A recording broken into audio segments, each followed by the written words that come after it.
મુક્તાનંદ સ્વામી કહ્યું કે જન્મ સુધાર્યો રે મારો, કરુણા કરી નટવર નંદલાલે. ભગવાને આ કરુણા કરી છે આપણા ઉપર, બહુ દયા કરી છે. ત્યાં તો આપણે આવા દુર્લભ યોગની અંદર આવી ગયા છે. સંસ્કારો છે ને એ જ એક આપણી સાચી મૂડી છે. આ સંતોની અંદર કેટલી તાકાત છે. ભગવાન થઈને પૂજા એવા છે, પણ બધું ભગવાને એ સામર્થ્ય ઢાંકી રાખી છે. એટલે આવો મહિમા સમજાશે ને ત્યારે અહોપણું થશે. આપણને મળ્યું છે એવું કોઈને નથી મળ્યું. આવા ભગવાન મળ્યા છે ને પુરુષોત્તમ નારાયણ જેવો બાલ સ્વરૂપ ઘનશ્યામ મહારાજ હસતા હસતા તમારા ઉપર બંને હાથ મૂકે. કેવા સુખિયા કરી દીધા ભગવાને. દુખિયા જીવ સુખિયા કર્યા, પાપી કર્યા પુણ્યવાન. સ્વામિનારાયણ ભગવાન આવીને આ પૃથ્વી પર આ બધા જીવો દુખી હતા ને સુખી કરી દીધા. એટલે આવા ભગવાન પુરુષોત્તમ નારાયણ આપણે મળ્યા છે. એનો આપણે મહિમા, સંતોનો મહિમા, શાસ્ત્રોનો મહિમા બધો સમજી કરી એ આનંદમાં ભગવાનનું ભજન કરવું અને ભગવાન રાજી થાય એવા ઉપાયો કરવા. હા, મહારાજ કહે છે મારી મરજી વિના રે કોઈથી તરણું નવ તોડાય. ભગવાનની મરજી વિના આપણાથી કાંઈ ચાલી શકાય નહીં. હો, સવાર રાતે સૂતા હોય, મળદું થઈ ગયા હોય, કંઈ ખબર ન હોય, પણ ભગવાને આપણે સવારે જગાડે. એટલે આ સ્વામી કહ્યું ને કે ભગવાનનો આપણો બહુ મોટો ઉપકાર માનવો. આપણે આ બધું જે જમી જાય છે એ બધું પચાવે કોણ છે? ભગવાન પચાવે છે.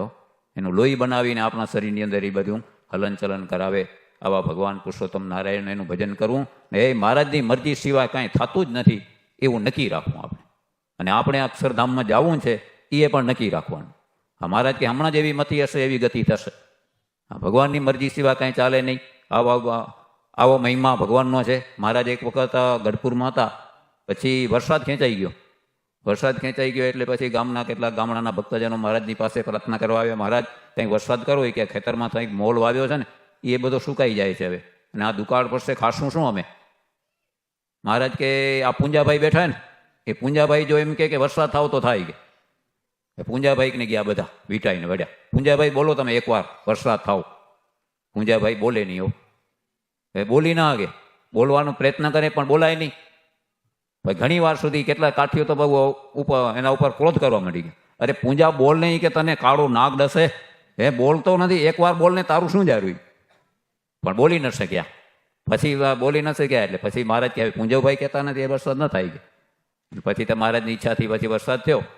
પણ કહેવાનું શું, પૂંજાભાઈ કે મેં તો ઘણો પ્રયત્ન કર્યો પણ જીભ ઉપડે તો થાય ને. મહારાજ પોતે જ કહેરા મારી મરજી વિના રે કોઈથી નરણું ન તૂટે. હે તો આ મહારાજની મરજી હોય ને તો જ પૂંજાભાઈની જીભ ઉપડે. મહારાજ જ્યારે પેથાણ પધાર્યા ત્યારે પૂંજાભાઈના ઘેર મહારાજ જમવા જતા હતા. હરિભક્તના ઘેર જમવા જતા પૂંજાભાઈ ભેગા હતા. મહારાજ કે પૂંજાભાઈ આ ડોશી છાણા થાપે છે ને એ એકવાર જો સ્વામિનારાયણ બોલે ને તો એનું કલ્યાણ કરવું, અક્ષરધામમાં લઈ જાઉં. એક જ વખત બોલે સ્વામિનારાયણ.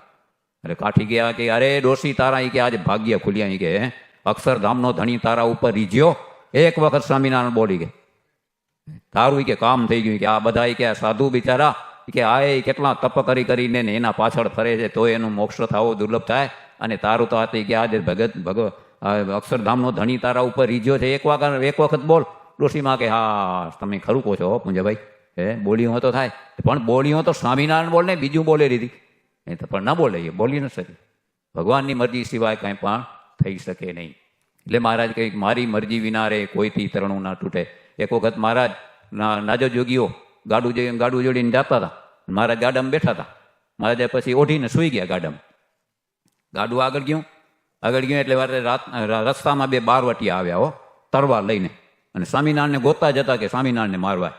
હે તે ભાઈ ગાડામાં ભાઈ મહારાજ સૂતા હતા ઓઢીને. પછી નાજા જોગીયાને કહ્યું કે આમાં તમારે સૂતું કોણ છે? એ કે અમારા મહેમાન. એ કે મહેમાન? અમારા મહેમાન. એ કે આમાં મૂકવા જાઉં છું સામે ગામમાં. એ કે સ્વામિનારાયણ તો નથી ને? હે અંદર ગાડામાં ઉતારી સ્વામિનારાયણ તો નથી ને? મહારાજ કે હા છું સ્વામિનારાયણ. મારે ત્યાં લુગડું ઉપારું કરી કે બોલ કે તારે શું કરવું છે? હે એ કે ઓલા બે જણા એમાં તલવાર કાઢીને મંડ્યા કહેતા હમણાં જ કે સ્વામિનારાયણને કાપી નાખી ગયા. અને જ્યાં આમ તલવાર ઉગામીને ઊભા રહ્યા ને જડ થઈ ગયા. એ હાથમાં એમને તલવાર ઊભી રહી ગઈ, ના હાલે ના ચાલે કાંઈ નહીં. મનુષ્યમાંથી જડ થઈ ગયા. નાજા જોગ્યાને મારે કે ગાડું હલાવો તમે. ગાડું હલાવી મહારાજને. મહારાજ હાલા ગયા અને પાછળથી નાજા જોગ્યા આમ જોતા જાય. ઓલા એમને તલવાર લઈને ઊભા પડ્યા. એમને ઊભા પડ્યા, કાંઈ કરી શક્યા નહીં. ભગવાન મહારાજ કહે છે કે મારી મરજી વિના રે કોઈથી તરણું ના તૂટે. આવા ભગવાન પુરુષોત્તમ નારાયણ એના ભક્તની અંદર પણ કેટલી તાકાત આવી જાય. જ્યારે મહારાજ ગોપાળાનંદ સ્વામી વડોદરામાં હતા વડોદરામાં હતા ત્યારે વડોદરામાં આપણા મંદિરની 2 ગાયો અને એક રામ મંદિરની ગાય, 3 ગાયોને કસાઈઓ લઈ ગયા. વડોદરામાં હજી ઘણા બધા મુસલમાન ઘણા કસાઈઓ લઈ ગયા અને કસાઈવાડામાં લઈ જઈ અને ગાયોને મારવાની તૈયારી કરી. ત્યાં તો આ ગોપાળાનંદ સ્વામીની પાસે દરવાણી હતા ને, મંદિરના દરવાણી, એ આવીને સ્વામીને વાત કરી કે સ્વામી આજે આપણી ગાયો આવી નથી, કે ગાયો કે હજી સુધી આવી નથી. એટલે સ્વામી આંખી વીંચીને જોયું તો પછી નાથ ભક્તન કે નાથ ભક્ત ઊભા થાવ કે આપણી ગાયો અને એક રામ મંદિરની ગાયો 3 ગાયોને કસાઈવાળે લઈ ગયા છે અને મારવાની તૈયારી કરે છે, તમે જાઓ જલ્દી, કે તમે છોડાવો. એટલે આ નાથ ભક્ત ગયા ભેગા, 4-5 હરિભક્તો ભેગા ગયા, કસાઈવાળે ગયા અને ગાયોને મારવાની તૈયારી કરતા હતા. નાથ ભક્ત કે મારતા નહીં, કે હે મારતો અને મારતા નહીં, કે અમારી ગાયું છે. એટલે પણ માનવા તૈયાર નહોતા. કસાઈઓને શું દયા હોય, એટલે જ્યાં આમ તલવાર લઈને મારવા માટે તૈયારી કરે. અરે જળ જેવા માનતા નથી તો જળ થઈ ગયા. એમને ઊભા રહી ગયા, એમને હાથમાં તલવાર લઈને એમને 2-3 4-5 જણા હતા, બધા એમને ઊભા રહી ગયા. પછી નાથ ભક્ત બધા આવ્યા મંદિરમાં, એટલે બધા એમને જળ જ પડ્યા હતા. એના સંબંધીજનો આવ્યા બધા જોવા, ઓલે હલાવે ચલાવે, કાંઈ ન થાય. પછી ખબર પડી કે આ તો આ ગોપાળ બાવો કહેતા વધારે, એટલે ગોપાળ બાવાનો અપરાધ થઈ ગયો છે. એની પાસે જઈ એ બધા મુસલમાનો ભેગા થઈ કરીને મંદિરમાં આવ્યા, કરગર્યા. નાથ ભક્ત અને મહારાજ આ ગોપાળાનંદ સ્વામી કે આ પ્રસાદીનું પાણી લઈ જાવ. મેં પ્રસાદીનું પાણી લઈને માથે છાંટ્યું તો અહીં બરાબર થયા. પછી તો સત્સંગી થયા હોય.